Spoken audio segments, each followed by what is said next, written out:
Welcome into our official post-game show. Cassidy Wood alongside myself. And Cassidy, we're in week 6. Well, I should say we've just completed week 6 of high school football here in the Tri-States, most specifically in the Mountain State. And you know, it's been a long halfway, man. It's been a long week, to say the least. Not just for us, but we mean for all these teams and players and coaches who wanted to get out there and play. But now they finally did. It all sinks in. Whether or not they won or lost doesn't really matter. The fact is they played.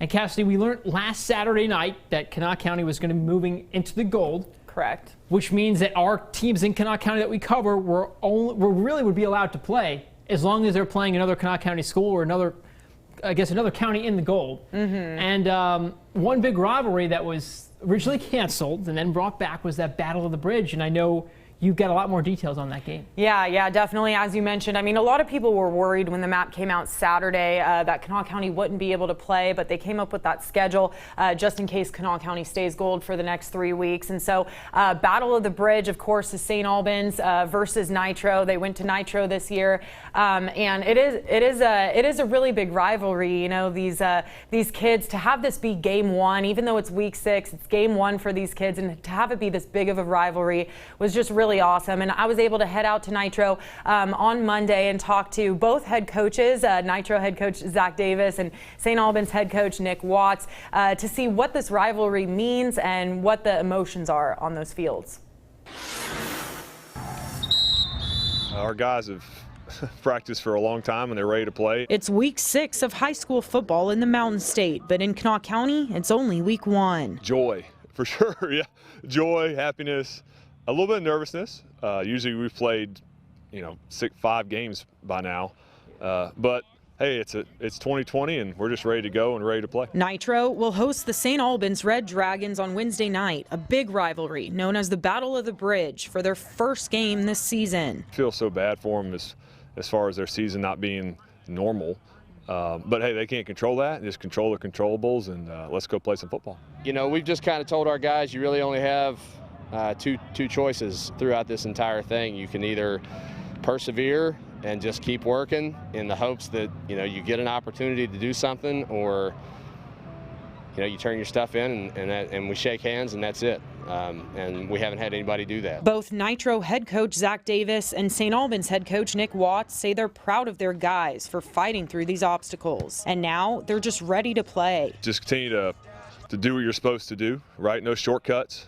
And just try to get better each day. Our guys have a carrot now. They have a game to play, so they're ready to go. Proud of this group. They've endured a whole lot to be out here, so it's impressive to watch. After roughly 2 months of practice and no play, it's finally time to battle it out under the lights. In Kanawha County, Cassidy Wood, 13 News, working for you. All right, so Cassidy, awesome story right there. We see both teams really getting ready for that matchup, and believe it or not, this one has a lot of history. It was the 84th installment of this game on Wednesday night. So, and I know coming into this one, we said that really it's been dominated by St. Albans, but last year NITRO got the best of this Battle of the Bridge rivalry. They won for the first time since 2012, and finally Wednesday night comes around, and I know you had a chance to get out there. Before we get into the highlights, what did you see? What did you expect after you did this story? Honestly, I expected a lot of intensity and a lot of heightened emotions, and I think we really did get that. As you guys will see once we hit those highlights, there was a lot of penalties, fumbles, a couple unsportsmanlike conducts, and so it was a very heated, competition for sure. But we expected that, being a rivalry in game 1, and it was also senior night for NITRO that night. So just a lot of elements that would heighten those emotions and make that game super competitive. So, yeah. Should we hit those highlights? Let's do it. Let's do it. All right. Alrighty. So, as Jake mentioned, NITRO looking for their second win here since 2012, and penalties on their opening drive kept them off the board, like this touchdown that was on the kickoff called back for unsportsmanlike. St. Albans ball now down in Wildcat territory, a handoff to Jamel Claydor, and he runs through 3 or 4 defenders there, eventually falling into the plane, putting St. Albans on the board first. Now Red Dragons dominated the first half, both on the ground and in the air, like this monster pass, which got St. Albans to the 2-yard line, and they punch it in right here. A QB keep by guess who? Clater again. A lot of penalties and fumbles in this game, and let's check that final score. So as we mentioned, St. Albans walking away with that victory, 26-13. So it looks like Nitro is still looking for a second win since 2012. Yeah, and Cassidy, I'm sure Zach Davis will have his guys prepared entering another week, and as will Nick Watts. I think both teams, a lot of options, a lot of things to discuss following the result of that game, but they actually played it. And this was funny because when the calendar first came out, and the schedule, I should say, we circled and highlighted the Battle of the Bridge, a historic rivalry, and at first it was canceled because of COVID. Thank goodness they brought it back and they opened the year that way, because when you open the season in a rivalry game, it's already intense out of the gate. Right. And it was cool that you got a chance to see that. But there are actually 3 other games across Kanawha County also on Wednesday night. We're going to take a look at another one here. Before we get to those highlights, though, I just want to preview this. We had Capital and South Charleston going at it. 2 teams. Pretty much a lot of playmakers on both sides, but this was a one-sided affair. Right. I was really shocked to hear that score. I was listening to the game on the radio when I was driving back from Nitro, actually, and when I heard that score, I was like, oh, I was not expecting that. And a lot of it had to do with the play of quarterback Trey Dunn, who we did a story on earlier this offseason. We knew he was getting some looks. He wants to play in college. He is a dual-threat quarterback, and he showed it in Week 1 for Kanawha County, week number 6 across the Mountain State. Let's pop up those highlights when we can and bring you this game. There is Mr. Trey Dunn, who, like I said, was sensational in this game. We catch it early in the first quarter. Dunn going deep, and he's going to put up a beauty right here, Cassidy, to his man Anthony Jackson, who falls into the end zone after making that catch. That was a beautiful grab by the senior. And it's the first score of the year for the Black Eagles. They would lead 7-0. How about the South Charleston defense? Well, they would score as well. It's Kevin Tinsley who reads Capital's Evan Landers' eyes the entire way, sees the ball, picks it off, and Cassidy, it's a house call for Tinsley. He's in there, and a 77-yard INT return for a score. It'd be 14-0 at this point for South Charleston. And Cassidy, check it out right here. He's getting some love from his teammates after the game. They would lead 28-0 at the half at South Charleston. Like you mentioned, you heard that score on the radio. Yeah. Final 47-14. And I think if you're Donnie Mays in South Charleston right now, you've got a lot of things to work with. They almost put up 50 points in their opener. Right. Really impressive stuff. They had the passing game working, the ground game was working, and Tinsley actually had 2 pick sixes. That one was from 77 yards away. His other one was from about 30 plus. Oh, wow. So they've got some ballers on both sides of the football, and great way for South Charleston to open the year. They're now 1-0. Excuse me. Yeah, I'm right. They're 1-0. Capital, on the other hand, they're 0-1. John Carpenter's got a lot of things to think about, because I'm sure that was not the type of performance he was projecting. Now, a little bit closer game out in Elkview, Herbert Hoover taking on Sissonville. This game was a lot closer than I thought it would be. I actually texted you towards the end of the game. I was like, I don't want to leave yet. It's 21 tied. Like, I didn't want to leave, but, I had to. Yeah, but and one thing to note before we get to those highlights, Herbert Hoover's new head coach, Joey Fields, came from Mingo Central as an offensive coordinator, so he was making his coaching debut. Imagine being a coach right now in a COVID-riddled season. And not even playing till week 6. Right, and it's his first game. So if this is new to anybody, it's Coach Fields, who's now a head coach, right? Right, and there's another storyline that kind of went along with these highlights that is not, a little on the sadder side. These kids, as we mentioned, it is week 6. They haven't had a game to play for 6 weeks, and to come out here and play this game, and how intense a lot of these players felt probably because they were so hungry to get on the field. Injuries were pretty big in this game, so that was the second storyline for sure. Well, hopefully they'll all get healed up. Yeah, definitely. But let's go ahead and hit those highlights. As I mentioned, Herbert Hoover taking on Sissonville here. And as I mentioned too, the injuries here just a lot. I was able to get out there in the second half, and I saw trainers run out at least 4 times onto that gridiron. Now the game was pretty tight and back and forth right here. A monster pass by Hoover's Nick Graham and it's picked off by Sissonville's Dylan Griffith, who's able to run it back for some yardage right there. Sissonville not able to score on that possession. So back to Hoover it goes, and Graham with another pass, this time connecting with Ben Key in the end zone for 6.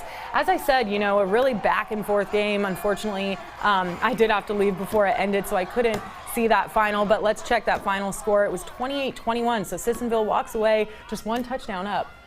Yeah, and obviously, Cassidy, maybe not the debut that head coach Joey Fields would have liked, but I'm sure if we asked him, he would just say he's happy to get his guys back out there. And at least it was a close game. It wasn't like it was a blowout or anything, so. That's true, and this week we were kind of all over the map in terms of scores. We had some blowouts, we had some really close games, and that kind of leads us into our Friday night coverage. You know, after all, this is Friday Night Football, but it's funny because in the beginning of the week, I think we mentioned that, you know, the phrase Wednesday Night Football has a whole new ring to it. I mean, you and I will take it, but it's weird. I know, it is weird, and it's only going to get weirder. I mean, should Kanawha County stay gold in tomorrow's map, the map gets released tomorrow at 5 o'clock, should they stay gold, they're actually going to play on Tuesday this coming week, and then Monday in that 3rd week, so it will feel very weird coming in on a Monday and going to a Friday Night Football game. So if you're a football fan, this is almost like heaven, because we know on you know, Monday, we always have Monday Night Football in the pros, then we've got potentially Tuesday Night Football next week. This week we had Wednesday Night Football. We have football tomorrow in Chapmanville. In addition to Thursday Night Football. And then on Sunday, of course, we got double headers here on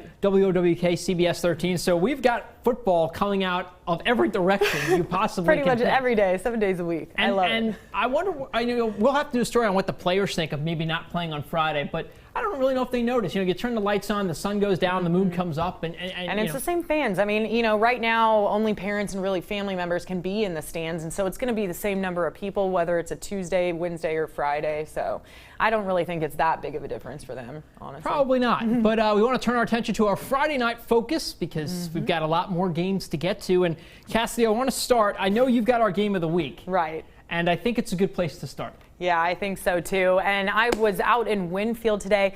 They were taking on POCA. Now, it was interesting because both of these teams are coming off 40-plus point losses. So last week they each lost. POCA lost to CABELL Midland by 42 points, and then Winfield lost to Fairmont Senior by 40-plus points. So I was really interested to see what would happen. And of course, Ethan Payne, the name we keep saying this season, it seems like. It seems like it's a broken record. And one thing I've always said in the highlights is it's Ethan Payne who's bringing the pain. And he had brought the pain. He continues to bring the pain. On both sides of the ball, too. I mean, this guy, he won the Kennedy Award last year, best offensive player in the state. But on the other side of the ball, he plays cornerback, and he actually had a couple interceptions tonight as well. So it's crazy. Before we get to those lights, though, I also want to mention he's a Marshall commit, D1 commit down the road. So he's just a game changer, isn't he? Yeah, and I'm so excited to see him play some college ball for sure. I mean, we love covering Marshall, so to see a kid out there that we saw in high school, I feel like would be pretty cool. How about we take a look at this? Yeah, let's go ahead and hit those highlights.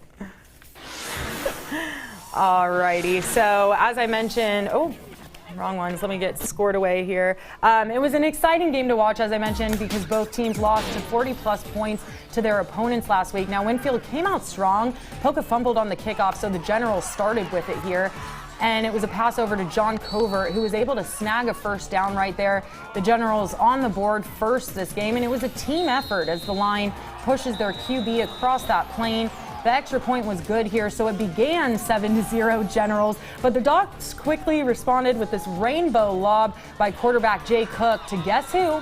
Ethan Payne, the star receiver who ended this game with a little hat trick, tallying 2 rushing touchdowns and 1 receiving. So let's go ahead and see that final score. And yeah, yikes. So POCA walking away with the win, 42-14. And I will say, Jake, I was there for the first half of this game. I would have not predicted that being the score because it was pretty tight. I mean, it was 7-7 for most of the beginning of that first half. And I mean, when I saw that score, I was like, there's no way. How'd that happen? Well, you know what it is? I think when you really introduced the highlight, well, both teams coming off 40-plus point losses. So you knew they wanted to turn the page quickly. Yeah. POCA, well, at some point they're going to get going. And we know Midland's such a dominant team, and maybe POCA didn't stack up well. But after that loss, the coaches said they were just happy to play. They didn't care their team lost by 30. They just wanted to give these kids a shot to play. Tonight they came out, maybe a little bit angrily, maybe with some a chip on their shoulder a little bit. Some rage in their eyes, I think. And we saw a lot of Jay Cook, who we know is the team's quarterback. Ethan Payne we just spoke about for 5 minutes. And then the cool story here is his brother, Toby Payne. Yeah. The younger brother, he was getting some looks from Marshall. He also got a look from Tennessee out of the SEC. Oh, I didn't know that. Along with Rutgers. So he believe it or not, Toby might actually be better than his brother. Ethan, if you're watching this right now, it's all in good fun and good faith. They're both two dynamic, awesome football players, but the younger Payne, someone to watch. And I know we saw some of him tonight. And what year is he, do you know? He's going to be a junior. Okay, so we still got some time with him. Yeah, so Ethan's a senior, Toby's a junior. They're about 1 year apart, I believe. Awesome. So, you know, it'll be cool to see them run around the sidelines some more. Yeah, but awesome. Cassidy, you mentioned Midland, and they were back in action tonight in another mega, massive Triple-A showdown. They were taking on Hurricane, who also came in undefeated. So we had, I just want to set this up, we had Hurricane at 2-0, Midland at 3-0. The battle of unbeatens, the battle of undefeateds. The question is, who would stay perfect tonight? We've got those highlights for you. We're going to bring them up as soon as we can. And it was a fun one, I can tell you that. Here we go. Hurricane all fired up for the start of this one. Midland, as we know, still at the top of their game. Coach T.J. Carper getting his guys set for the special teams thing. First quarter action now. Hurricane with the ball. Ishmael Barrero going to fake the handoff. He keeps it himself for the 2-yard score. Hurricane would take a 7-0 lead. Midland would trail. Words we don't often say, but it happened tonight. Jacob Caudill changes that. Jukes out one defender. Uses a stiff arm on another.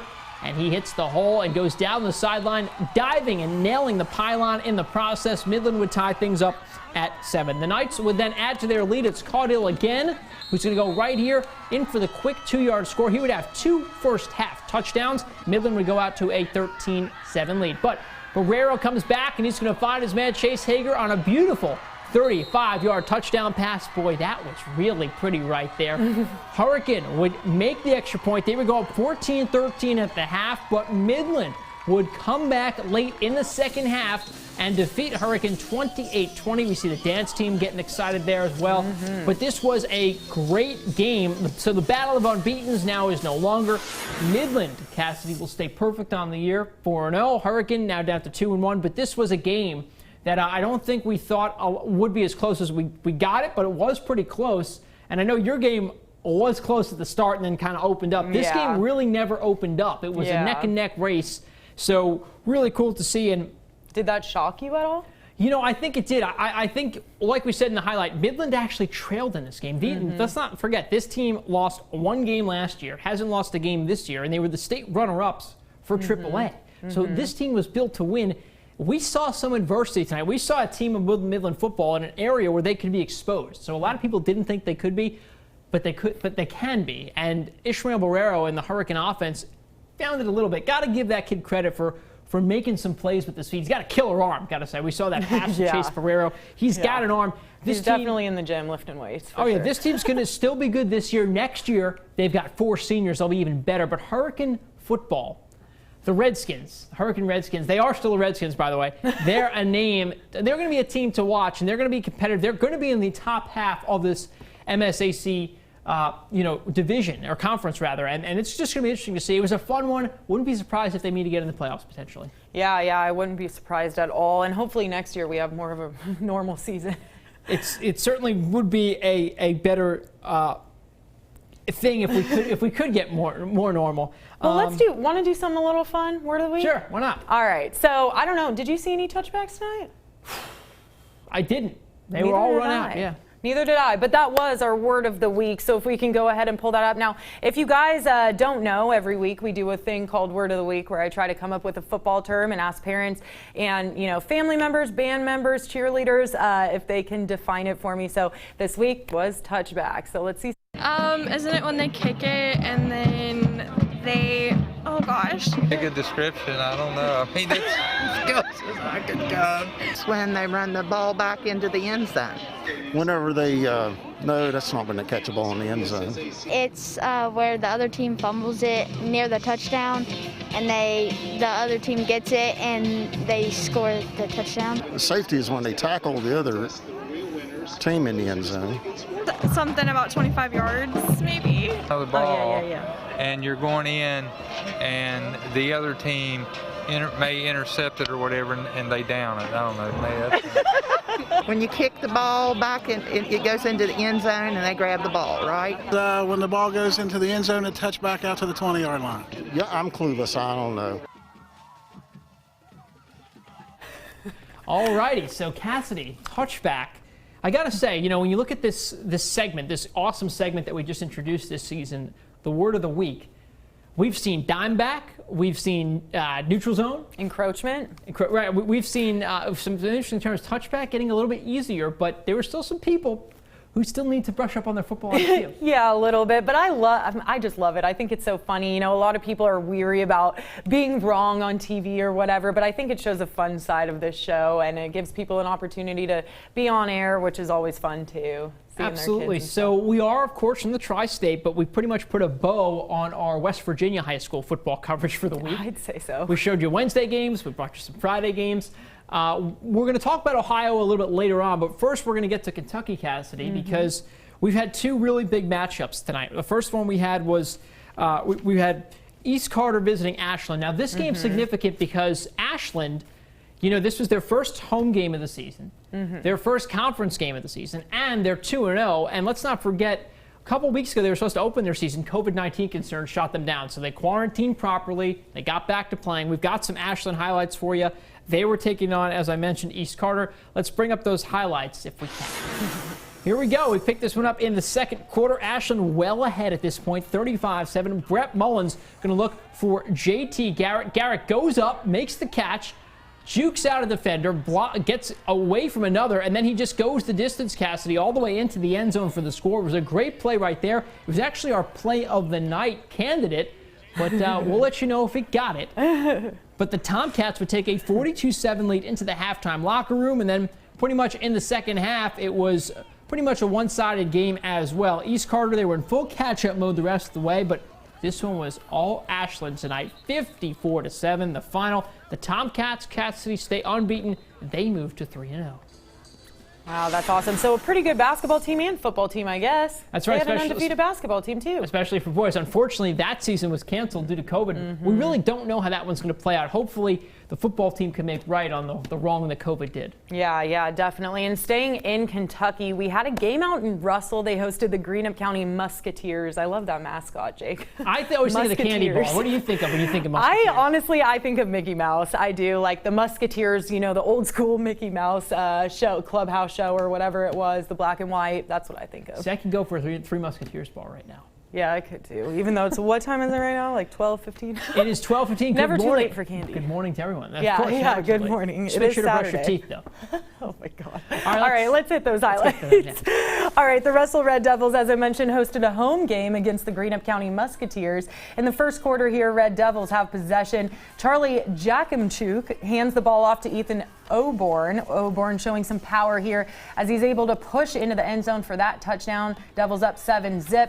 Now QB looking to throw here long, and he makes a connection here with Hunter Martin 5 yards from that goal line, getting him right in scoring range. And this next play, QB Jakimchuk hands the ball off to Chase Snegar. I'm sorry about these names. They're really hard to pronounce. Okay, barely makes it into the end zone for that touchdown. The extra point here was no good, and so let's go ahead and check that final score. And yeah, yikes. Pretty one-sided here. Yeah, so they were able to keep GREENUP off the board the entire night. Russell Red Devils walking away with the victory 39-0. All right, so we spoke about West Virginia. We now got Kentucky covered. And Cassidy, we look at Ohio, and you know, I know we said this a lot, but their year started. It was supposed to be a 10-game season. COVID slashed it to 6 games. Well, we played all 6. So now what, right? Playoffs. Playoffs? Talking about playoffs? We just hope we can win a game. Yeah. I'm just trying to do a little Dennis Green impression there, but we do have a West Virginia high school game that is tomorrow, though, at 1 o'clock, which I'm super excited for. Chapmanville playing again. They're so much fun to watch. I really love watching that. That's right. They're going to host North Marion, who's a playoff team from a year ago. So back-to-back Saturday games for the Tigers. I know, and it's so much fun heading out there. I was out at that game. Chapmanville took on Logan High for their first game, and I mean, they're just so explosive. And that coach, he's doing a great job. Coach Barker, it's his first year too. So he had his debut last week. They had a big win, and we'll see what they do tomorrow. It'll be fun. We also got 2 other games, as we mentioned, playoffs in Ohio. Want to get to those. We've got Crooksville visiting Rock Hill. We know they're in our area. Rock Hill had an up and down kind of year. Maybe they could turn things around in the postseason. And then you've got Grandview Heights, who takes on Cole Grove. Cold Grove, one of the better teams in the Ohio Valley Conference. And if you're asking yourself, where's Ironton? Well, they're off. They come back the week of the 17th. Where's Ironton? Well, exactly right. Because they haven't lost a game this year. So they, in a way, they kind of get that bye. You know They're how football works. Yeah, exactly. yeah. So they're in the bye week mode. And it was no surprise that they were the first seed, right? No, Would you not agree? at all. The number 1 seed in region 19 in section 19 of region 5. It's a little confusing, but they are going to be a team to really, if you're an opponent, you're not going to want to face them. I mean, they don't have a lot of weaknesses, and obviously we'll get that all sorted out. So we've got 3 high school football games to bring you highlights of tomorrow night. You'll have those for us. Yeah, and as we talked about a little bit earlier, it's just so cool to have football literally like every day almost. It is, especially when you're in the tri-state, 3 different areas. Speaking of a different area, we're going to shift our focus to college football a little bit. We know WVU Mountaineers, well, they're off after coming off a big win over Baylor. Yeah, and tomorrow Marshall plays, and I think you have some information on that. They do. So Marshall's going to play Western Kentucky, who you can really make the case is their most hated conference rival. They do not like these guys. Western Kentucky does not like them. It's always chippy when these two teams get together. And the Moonshine Bowl, right? That's close. The Moonshine Showdown. Now, Moonshine Showdown. That's right, Cassie. Now, last year's Western Kentucky Marshall game came right down to the final seconds as former Herd kicker Justin Rohrwasser, who we know got picked by the Patriots in the NFL draft, right here drilled a 53-yard field goal as time expired to give the Herd a thrilling 3-point win over the Hilltoppers. Now, the past 3 matchups in this series, they've all been Herd victories and have all been decided by 13 total points, so we can expect another close one. Now, most college football experts predict WKU will win the conference, and that's why head coach Doc Holliday says he's expecting, yet again, another tight battle. You got to play every play. I mean, just like you had to do against App State or whoever you play. You know, when you're in big game situations, you never know what play is going to make a difference in winning and losing that game. So you just got to go play every play as hard as you can play. And you tell them don't look at the scoreboard. And at the end of the day, we'll look up and see where we are. That was a fun one last year. I remember being there. It was really cool seeing them making the kick. Now, when the Herd look up, they hope to be 3-0. This should be a good one. Kickoff in Kentucky is at 7:30 tomorrow night. And Cassidy, we're going to do our best to bring you some of those highlights. It'll be a really interesting game. Yeah, I think. Who do you think? Any predictions? I don't know. I feel like Marshall's kind of in that momentum right now where their team is just really vibing together. They're doing really well. They put up all those points against App State, and so I could really see them winning tomorrow. I think it's going to be close. We know Marshall won at the buzzer. As time expired, technically the buzzer. Thanks to a 53-yard kick last year. Hopefully it won't come down to that this year for their sake. But Western Kentucky coming off of a win over Middle Tennessee. They started the year 0-2. They're now 1-2. So I think with the game like this, records just kind of get tossed out the window. Yeah. Right? So we'll see. Be a fun Saturday. But after Saturday, NFL Sunday, baby. Yeah, and we're going to have a pair of games here on WOWK. And I'm so excited to finally see my Steelers play. Getting that game canceled last minute last week was awful. Was it the dagger for a Steelers fan? Yeah, it was just, I was so excited to see them play the Titans. Mike Vrabel, I love him as a head coach, and Ryan Tannehill and Derrick Henry, of course. I love seeing them play, and I wanted to see them go up against my Steeler defense because they're so good this year. Well, now, speaking of those guys, Derrick Henry, Ryan Tannehill, the Titans making news really for the wrong reasons again. We did find out that they kind of broke the league's protocol. They held a practice. Yep, they weren't supposed to. And Cassie, I know you've got details on what happens now for this team. Yeah, so if we could actually pull up that video. But yeah, as he mentioned, so we have 2 Monday night football games and 1 Tuesday night football game now. With the Titans' COVID cases getting out of hand, the league has moved the Buffalo-Tennessee game to Tuesday night at 7. That game can be seen right here on WOWK CBS 13. This game will only be on Tuesday if no new outbreaks occur. So fingers crossed for that Titans team that has really just had a tough time during this pandemic with the NFL restarting and everything. But the league decided to move both games to keep everyone in the organization safe as possible. And Cassie, the league probably did the right thing here by moving this, but now you look, the Titans haven't played since September 27th, so they're on this 10-day layover. You add 2 more days, it's going to, eventually you'll have some, I think, rust, and then on top of that, you've got 20-plus cases in Tennessee's. Who's going to play? Yeah. Who's going to be on the field? So it's dicey. And if that's the thing, right now it's moved to Tuesday. It will be on our airwaves, but I'm not confident it's going to stay. I don't know if that I don't know. You think it's going to move again? I'm not a doctor. I think it might have to. You know, you have a Buffalo team who's one of the best teams in the NFL. They're 4-0 right now. And you know, you would hate to see a situation where somebody else gets it. And honestly, that's exactly what happened to another game because, like you mentioned, we have 2 Monday Night Football games. We're supposed to have our normal one at 8:15, but now we've got one at 5. I believe we have some video of this too between the Broncos and the Patriots. That game is going to be moved to 5 because of COVID-19 concerns. We saw Stephon Gilmore, cornerback, get it after hugging Pat Mahomes at the end of this game in a loss to Kansas City. So, Cassidy, this is going to be really interesting because we've got 2 Monday night games. This one's going to start at 5. We've got the Saints and the Chargers set to go at 8:15 immediately following this game. But this is our second week in a row having 2 Monday Night Football games, and I will say I enjoyed it last week. I mean, 5 hours of football, 6 hours of football, really. I mean, I'm not complaining. Now, the thing that I want to just point out to our viewers, at first we were going to have a couple programming shifts because CBS owns the rights to this game. The NFL swapped in, traded to ESPN, so now we're going to have all our Monday night news in its entirety. Tuesday's show, because of the Bills Titans game, like you mentioned, if that game stands, we will have we will not have a 7 o'clock statewide show. We'll have all our shows, but the 7 will be wiped out because of that.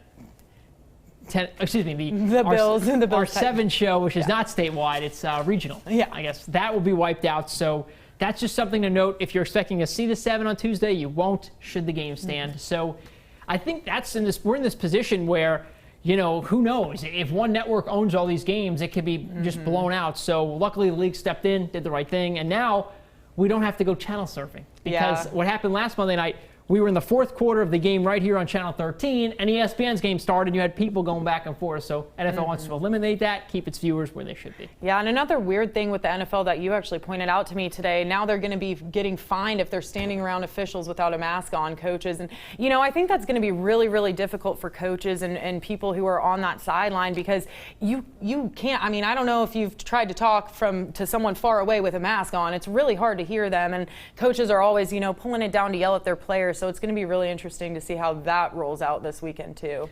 I'm sure we'll see some fines. I'm sure we'll see people that you know violate the rule, not willingly, but do it because maybe they don't think the official's going to hear them. Right. And you know, we see this even in high school games. We're seeing this here in West Virginia and Kentucky. I mean, coaches are wearing the masks as they should, but there's times those masks are down. Yeah, I mean, it's hard not to. It really is, because you can't yell to your players and you know, coach them properly with a mask on your face. You just can't. It's hard. Hopefully the mask days will be behind us soon. That's all we really can root for.